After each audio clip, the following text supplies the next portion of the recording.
A new study from the NCPA exposes the national security threat posed by ISIS looting and selling irreplaceable Middle Eastern antiquities to fund terrorist activities. Author and NCPA Senior Fellow David Grantham says the U.S. and its allies should and can sever this very profitable revenue source. As ISIS profits from peddling cultural artifacts, an entire region's history is being sold off to underwrite terrorism. Unlike most of ISIS illicit operations, the sale of artifacts is directly tied to unsuspecting consumers in the United States who buy the antiquities without questioning the source or turning a blind eye to their origin. The federal government needs to be given the authority to intervene and cut that funding conduit. The Protect and Preserve International Cultural Property Act has already passed the House and is currently being considered in the Senate. Unfortunately, this legislation is full of broad language and toothless reforms that won't accomplish much. What's needed is a bill that specifically targets the ISIS antiquities trade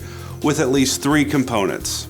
A dedicated international task force to target every aspect of the antiquities supply chain. Additional law enforcement for the buyer side to prevent the inadvertent purchase of a looted item. And a sunset clause to expire within 5 years so Congress can reevaluate the effectiveness of the bill. The illegal antiquities trade is often treated as a criminal operation, not a national security concern. This mindset needs to change.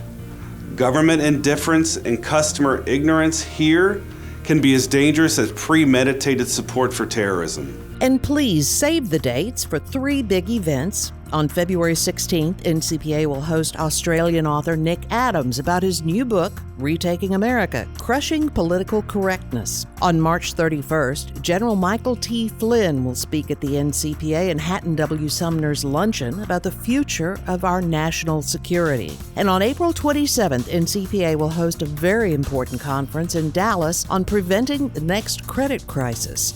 Your support makes the NCPA's policy work possible. Thank you from America's think tank.